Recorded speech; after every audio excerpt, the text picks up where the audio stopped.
تابوت سکینہ کیا ہے اور یہودی اس تابوت کی تلاش میں کیوں مارے مارے پھر رہے ہیں؟ تابوت سکینہ کوئی جادوئی چیز نہیں بلکہ اللہ کی طرف سے برکات اور ایمان کی علامت ہے۔ اس کے ساتھ اللہ کا سکون اور نصرت بھی شامل تھا۔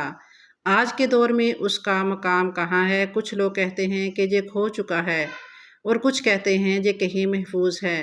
محترم ناظرین، یہ تابوت سکینہ کیا ہے اور کہاں پر ہے؟ اس کو کون نکالے گا؟ یہ سب جاننے کے لیے ویڈیو کو آخر تک ضرور دیکھیے گا۔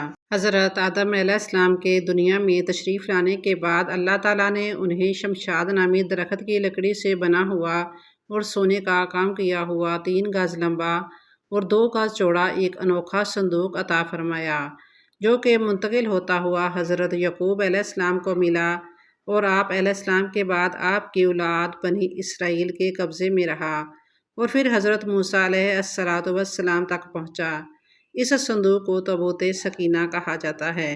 حضرت آدم علیہ السلام کو جب صندوق ملا تو اس میں تمام انبیاء کرام علیہ السلام اور ان کے مکانات کی تصویریں تھیں۔ سیدنا حضرت محمد مصطفیٰ صلی اللہ علیہ وسلم کے مقدس مکان کی تصویر ایک سرخ یاقوت یعنی لال قیمتی پتھر میں تھی۔ اس تصویر میں آپ صلی اللہ علیہ وسلم نماز کی حالت میں تھے۔ یہ تصویر قدرتی تھی، انسان کی بنائی ہوئی نہ تھی۔ جب حضرت موسیٰ علیہ السلام کو یہ صندوق ملا تو آپ علیہ السلام اس میں اپنا خاص سامان رکھنے لگے اور اس کے علاوہ صندوق میں تورات شریف کی تختیوں کے ٹکڑے، جنتی لاٹھی، حضرت موسیٰ علیہ السلام کا لباس، حضرت ہارون علیہ السلام کا عمامہ اور ان کی لاٹھی، حضرت سلیمان علیہ السلام کی انگوٹھی اور جب بنی اسرائیل پر نازل ہونے والا من بھی موجود تھا۔ حضرت موسیٰ علیہ السلام جنگ میں اس صندوق کو آگے رکھتے تھے، اس سے بنی اسرائیل کو سکون نصیب ہوتا تھا۔ بنی اسرائیل کو جب کوئی مشکل پیش آتی تو وہ اس صندوق کو سامنے رکھ کر دعا کرتے تھے، دشمنوں کے مقابلے میں اس کی برکت سے فتح پاتے تھے۔ جب آپس میں اختلاف ہوتا تو صندوق سے فیصلہ کرواتے، صندوق سے فیصلے کی آواز آتی تھی، بلائیں اور آفتیں صندوق کی برکت سے ٹل جاتی تھیں۔ الغرض یہ صندوق بنی اسرائیل کے لیے تابوت سکینہ، برکت و رحمت کا خزینہ اور نصرت خداوندی کے نزول کا نہایت مقدس اور بہترین ذریعہ تھا۔ مگر جب بنی اسرائیل طرح طرح کے گناہوں میں ملوث ہو گئے اور ان لوگوں میں معاشی طغیان اور سرکشی و عصیان کا دور ہو گیا تو ان کی بدعمالیوں کی نحوست سے ان پر خدا کا یہ غضب نازل ہو گیا کہ اللہ تعالیٰ نے قوم عمالقہ جالوت اور اس کی قوم کو ان پر مسلط کیا۔ انہوں نے بنی اسرائیل اور ان کے شہروں کو تاراج کیا، انہیں علاقہ بدر کیا، ان کی اولادوں کو قتل و گرفتار بھی کیا اور تابوت بھی لے گئے۔ لیکن اللہ تعالیٰ نے جالوت اور اس کی قوم کو تابوت کی وجہ سے مختلف آزمائشوں میں گرفتار کیا۔ انہوں نے تابوت کو بیل گاڑی پر رکھ کر بنی اسرائیل کی بستیوں کی طرف ہنکارا۔ اس پورے عمل میں فرشتے پس پردہ مختلف امور انجام دیتے رہے۔ اس وجہ سے سورہ بقرہ میں اللہ پاک نے فرمایا کہ فرشتے اسے اٹھا لائیں گے یا پھر براہ راست فرشتے اٹھا کر لائے۔ یہ حضرت شمیول کا زمانہ تھا، بنی اسرائیل کا کوئی بادشاہ نہیں تھا۔ انہوں نے آپ درخواست کی کہ آپ ہمارے میں سے کسی کو بادشاہ بنا دیں۔ آپ نے اللہ کے حکم سے حضرت طالوت کو بادشاہ بنا دیا، جو بنی اسرائیل میں سب سے زیادہ طاقتور اور سب سے بڑے عالم تھے، لیکن بہت ہی غریب اور مفلس چرواہے تھے۔ اس پر بنی اسرائیل کو اعتراض ہوا کیونکہ طالوت کا تعلق شاہی خاندان سے نہیں ہے، اس سے زیادہ حق ہمارے لوگوں کا ہے۔ ایک غریب اور مفلس انسان بلا تخت شاہی کے لائق کیوں کر ہو سکتا ہے؟ بنی اسرائیل کے ان اعتراض کا جواب دیتے ہوئے حضرت شمیول نے کہا، یہ فیصلہ انہوں نے اللہ کے حکم سے کیا ہے، جس کا ذکر قرآن شریف کی سورہ بقرہ کی آیت میں آیا ہے۔ چنانچہ تھوڑی ہی دیر میں فرشتوں نے تابوت حضرت طالوت علیہ السلام کے سامنے لا کر رکھ دیا۔ اس تابوت کو دیکھ کر تمام بنی اسرائیل نے حضرت طالوت کی بادشاہی کو تسلیم کر لیا۔ جب حضرت طالوت بنی اسرائیل کے بادشاہ بن گئے تو آپ نے بنی اسرائیل کو کافر بادشاہ جالوت کے خلاف جہاد کے لیے تیار کیا، اور جب روانہ ہوئے تو آپ نے اپنے لوگوں کو خبردار کیا کہ اللہ تعالیٰ راستے میں تم لوگوں کو اردن اور فلسطین میں واقع ایک نہر جس کا نام نہر الشریعہ تھا، سے آزمانے والا ہے۔ حضرت طالوت نے اپنے سپاہیوں کو اس نہر کا پانی پینے سے منع کیا، لیکن نہر کے قریب پہنچتے ہی 80,000 کے اس لشکر کے زیادہ تر لوگوں نے پیٹ بھر کے پانی پی لیا اور لڑنے کے قابل نہ رہے۔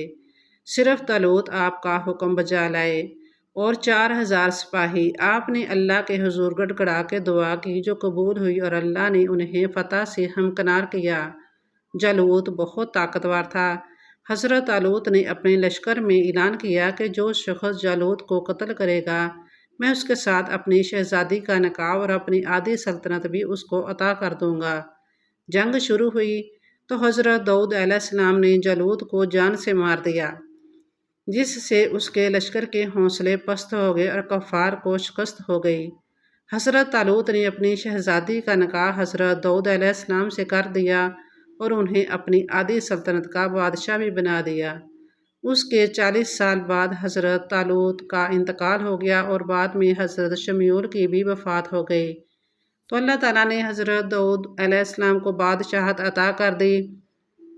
حضرت داؤد علیہ السلام کی خواہش تھی تابوت سکینہ کو محفوظ رکھنے کے لیے کوئی مستقل جگہ بنائی جائے۔ چنانچہ حضرت داؤد علیہ السلام نے نبوت اور بادشاہت ملنے کے بعد اللہ تعالیٰ کی عبادت کے لیے ایک عظیم الشان عبادت گاہ مسجد تعمیر کرانا شروع کی۔ اسی تعمیر کو ہیکل سلیمانی کہا جاتا ہے، جسے حضرت سلیمان علیہ السلام نے اپنے والد کی وصیت کے مطابق نہایت اہتمام اور شان و شوق سے مکمل کروایا۔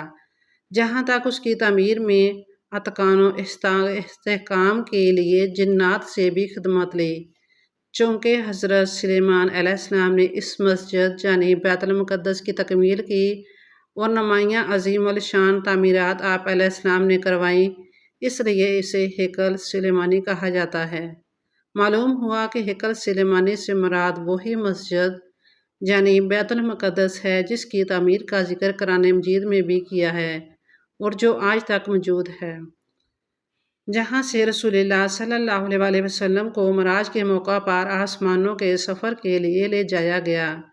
598 قبل مسیح میں جب ایک ظالم بادشاہ بخت نصر نے بنی اسرائیل پر حملہ کیا تو دوسری عمارتوں کے ساتھ ساتھ ہیکل سلیمانی کو بھی تباہ و برباد کر دیا۔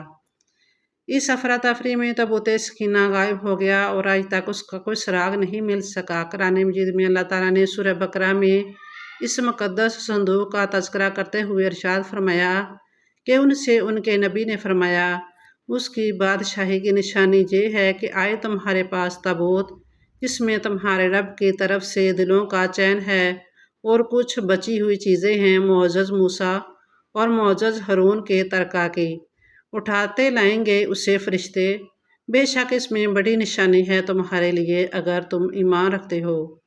یہودی آثار قدیمہ کی باقیات ڈھونڈنے کے بہانے دنیا بھر میں آج بھی اس تابوت کی تلاش میں سرگرداں ہیں۔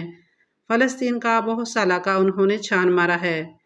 ان کے مطابق تابوت سکینہ یا تو حضرت سلیمان علیہ السلام کے محل کے آس پاس ہے یا یہ مشرق وسطیٰ میں کہیں موجود ہو سکتا ہے، لیکن اس کے بارے میں کئی قیافے لگائے جاتے ہیں، لیکن حتمی کچھ نہیں کہا جا سکتا۔